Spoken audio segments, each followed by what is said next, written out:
So now we have amazing panel from across the country and also locally as well. And we're gonna talk about lead generation mastery. So I believe none of you guys really buy leads, right? Right? So I wanna make sure that you guys know that this whole panel does not buy any leads, okay? So there's all this conversation about people buying leads, Zillow Flex and all that stuff. This panel, they all do the business the way they do it, and they do it very successfully. So I wanna make sure you guys take notes and what they really each specialize in something that they do really great at, right? So when we go down the line, so please make sure you introduce yourself.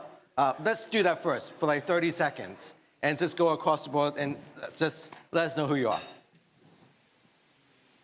I'm Rebecca Cullen. I am the Charlotte Metro Market, so North and South Carolina.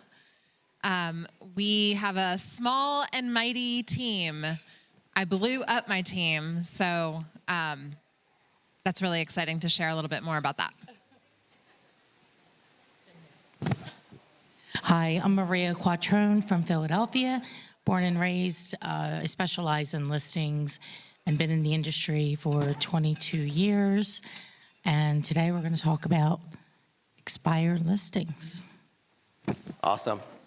I'm Sandra Rathie from sunny Southeast Florida, Jupiter, Fort Lauderdale to Miami. And we focus on the listing side as well and closed 138 million last year.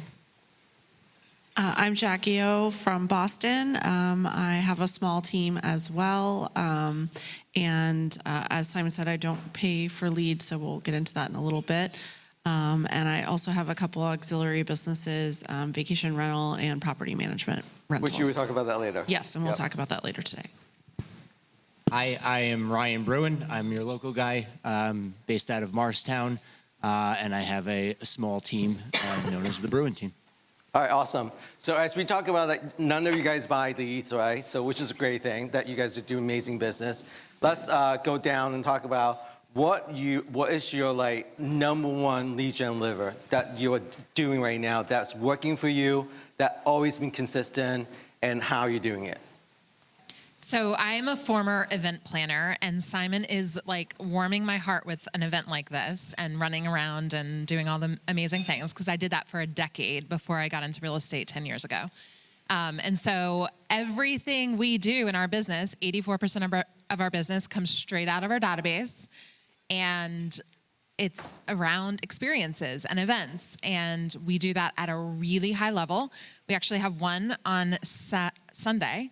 It's my 10-year party. However, it's a give back party for our clients. So everybody who's been part of our 10-year experience, they're our VIPs, and we're gonna have 50 people celebrated for a fun little party.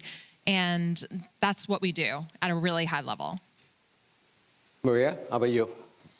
So expired listings and direct mail directly to the expired listings and Google. Those are our two. Actually, Google's probably our number one lead source.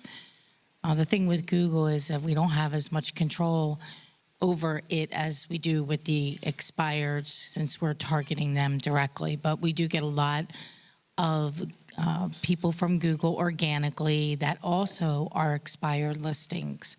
So I say it all starts long, long before that, though, because people are going to search for you before they are ready. And so people say all the time, you do a lot of videos. I have like 2,000 videos on YouTube, and they'll go and they'll watch them, and they may watch a podcast. I have over 350 episodes. So all of these things are tied in together. And then the most important part is the follow-up of the system. So it's from how it starts, how the opportunity comes in, all the way through the follow-up to where they actually will list the property. So the lowest hanging fruit is the expired listing right now. Just to go a little bit deeper on that, how many letters, because we had this conversation, how many expired letters you sent out, average? So we sent probably this year close to 10,000 letters. Did you hear that? Okay? And so it also, though, we have stamps that we've been able to get for, like, I don't know. How much are the stamps? 17 cents. 17 cents.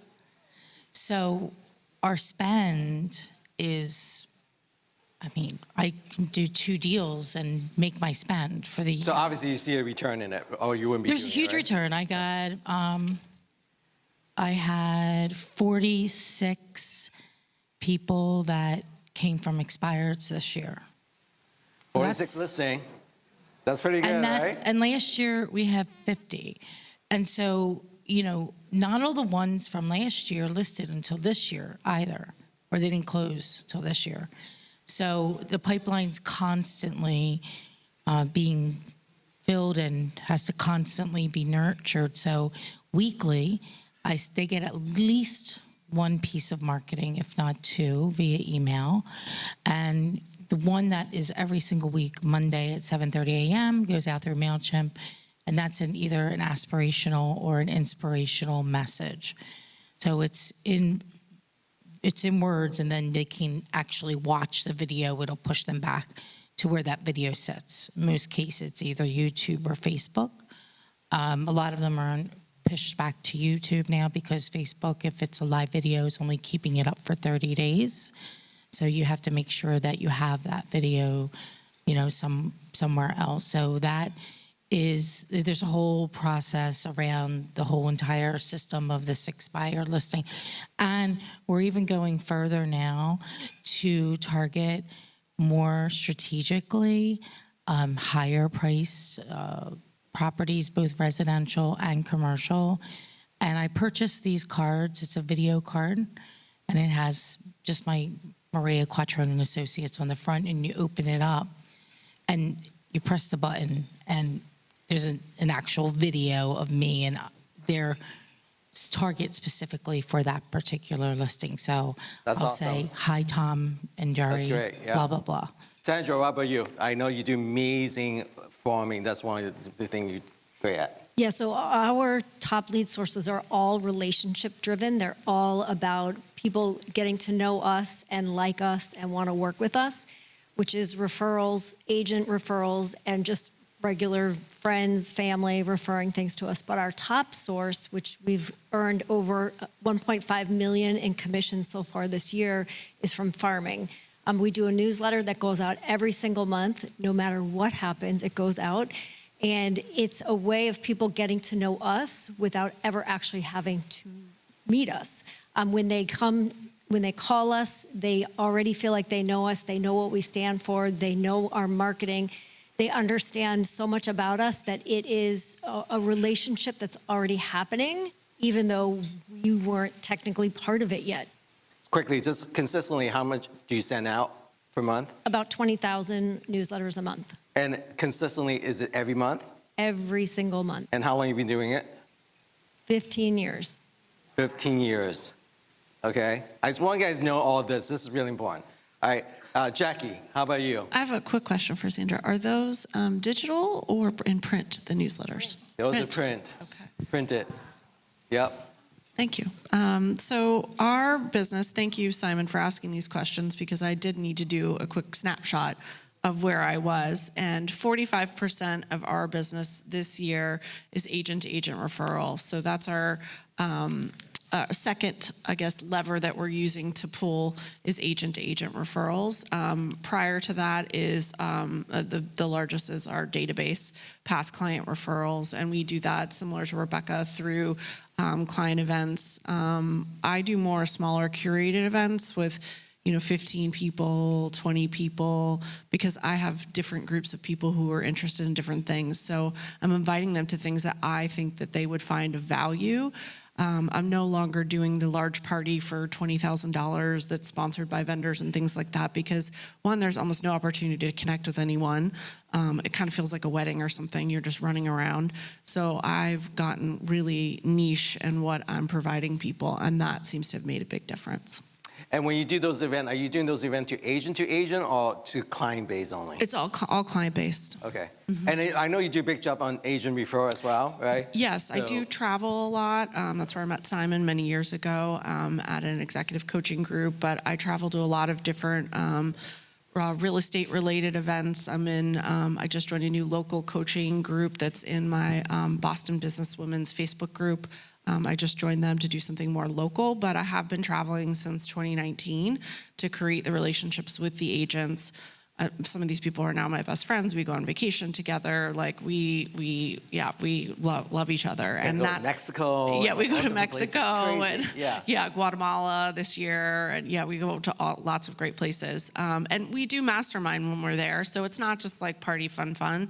We actually do talk about our businesses, and everyone's in a different place. Some of them selling 400 homes. More like me, boutique, I'm selling 50 homes a year, but much higher price points. So we have different variables and things to give. So that's been really enjoyable, but finally I'm seeing the benefit of the agent-agent referrals, and that was 43% this year. Awesome. That's fantastic. Ryan, you're a local guy, right? So talk to us about, you have a lot of local agents here. So what do you do that is your number one lead gen sauce? So a few years back, I'm with Coldwell Banker, so a few years back, they asked me to do a virtual panel for new agents on generating listings.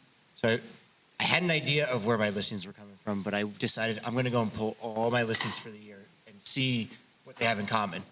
And they all came from different areas. And I had to find that one commonality. And what I found is most of my business starts out with some sort of an in-person interaction. So whether it's sphere of influence, people I knew already, whether it's an open house, whether it's agent-agent referral, I found that for me, it wasn't online ads or mailers or things like that. Those helped, but they only were really effective for me when it came from somebody that I had some sort of a personal in-person interaction with. So I'd say I really focus on nurturing my sphere of influence, but if you're going to nurture your sphere of influence, you need to make sure that you're also growing that so you're not just marketing to the same people over and over and over again. That makes sense. So quickly, with you guys, what is the one strategy that you use that really build this authentic relationship and they constantly come back to you and give you the referral business? Rebecca. Again, coming from event world, I actually graduated in club management. So country club world is also a big thing. So the CRM is the number one thing. Whenever I teach new agents and they're like, what should I do first? And I say, find your top 200, your wedding list, and go deep on that. So if you know their favorite beverages or what would they buy? Okay, here, write this down. What would someone buy? Ask your database this. What would they buy for $5? Then what would they buy for $25? What would they buy for $100? And what is the one gift that they've always wanted that they've never bought for themselves?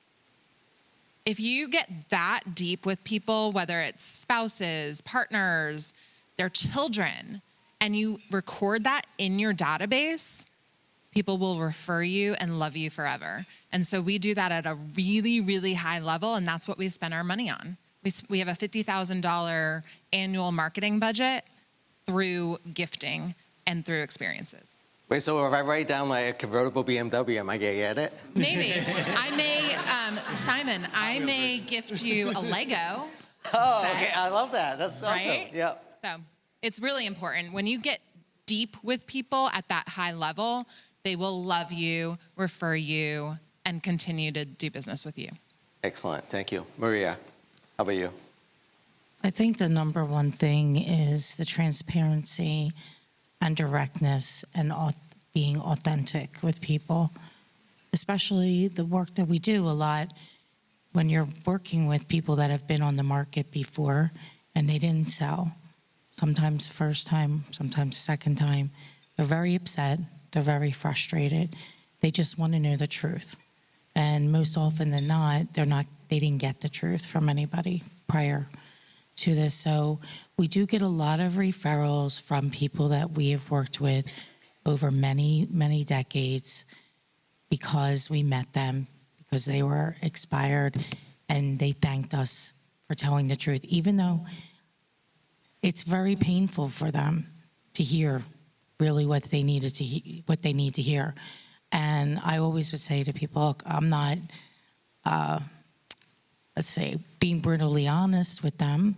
I'm always not at the top of, the most liked. Said, I'm not here to be liked, but I'm here to do a job for you, and I have a fiduciary responsibility. And so that really, it goes a long way with people.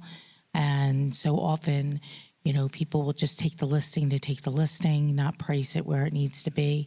And in today's environment, the way that the market is, especially in our market, even if you think you priced it right, it might not even be priced right. So really having the direct communication and telling them the truth and doing what you say you're going to do is something that has transcended for me over 2 decades. Great, thank you. Sandra. So I'm going to answer that 2 ways. First, I think it's being super vulnerable and authentic with people.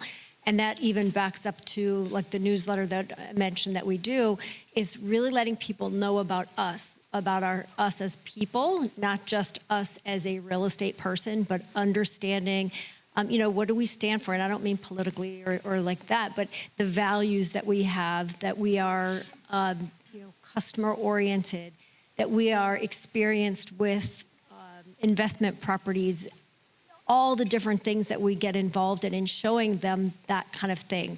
For example, I'll write a newsletter about, I'm speaking on Mega Camp stage, and wish me luck that I don't sound stupid. Like, I literally will be that vulnerable with people, and I think that people really appreciate that. And then as far as like repeat business, I think it's really just all about staying in touch, and so many people don't do it. It's so simple. It's so easy, and people just don't do it. You've got to be creative with how do you stay in touch so that it's not awkward. But it's really quite simple, and it's not a drip campaign on your email. It is the phone call. It's the text message. It's showing that you care, asking questions about their dog, about their kids, that you actually know who they are. That makes sense. Jackie, I'm going to switch to a different question for you. With all the things you do, from referrals, agent to agent, to your clients, as we just talked about with Krista earlier about videos and social content, do you do any of that? Yes. So, Krista, thank you for inspiring me today. I don't know where you are, but definitely I'm getting over my fear of video. And speaking on video, I turn to a total ghost. So what we've decided to do is that I'm not going to talk on video. I'm just going to be seen walking through the house. People are going to visualize me. Well, I'll be, pointing out features and, sitting on the patio and doing things like that. And this has been going on for about 6 months now, where I'm starting to feel more comfortable. And one thing that I've noticed is that when I post those videos, people are so happy to see me. And they comment on the video, and then more people see it. And as you know, the more people who comment, the more people who see things. And so that's made a big difference, I think, in terms of my visibility to my clients that maybe I'm not seeing because, they moved out of the area, or they have small kids, or, they're not living in the city anymore, things like that. So that's made a big difference for me. And I'm working on towards the YouTube channel. That is my 2026 goal, is to build that YouTube channel with videos and to be more informational. Awesome. Well, we have an amazing topic later with Ross about YouTube video. Ryan, how about you? Quickly, 30 seconds. So I do a ton with social media, and everybody here has already talked plenty about what they post and what videos they produce. But I'm going to flip it around and even simpler. Everybody's favorite thing to talk about is themselves. Connect with your clients on social media, build that network. Last time you posted something on social media, think about how many photos you scrolled through to pick that one that you wanted to post of your children, of your family. People are posting their own stuff because they want it to be seen and they want it to be liked. So rather than just scrolling through, like it, comment on it. That's the easiest way to stay in touch, stay top of mind. Easiest way to be interesting is to be interested.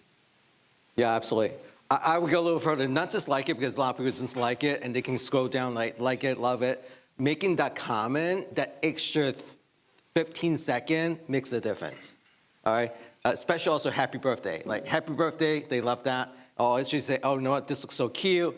You make a little message, put a little emoji, it makes a difference, right? Because they remember. Like a good example, just 2 days ago, one of my clients posted a pregnancy announcement.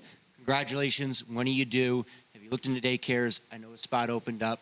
It's an easy way to stay top of Totally mind makes and be sense. involved. All right, I'm gonna jump around a little bit. So with you guys, your lead gen, so of course AI is a big topic, right? So think of it, what is one lead gen that you use that really help you to cultivate or to use your lead generation? I'm gonna just skip around. So I'm gonna do Rebecca, Sandra, and Ryan. We have 30 seconds. So our CRM is Brivity, and Brivity has a great tool with AI. So ChatGPT integrates to create lead funnels. Krista had a really great script. Throw that into chat, and you have to train the prompt. Hey, be like Lucas Sheridan and speak like this person as if they are Sahil Bloom.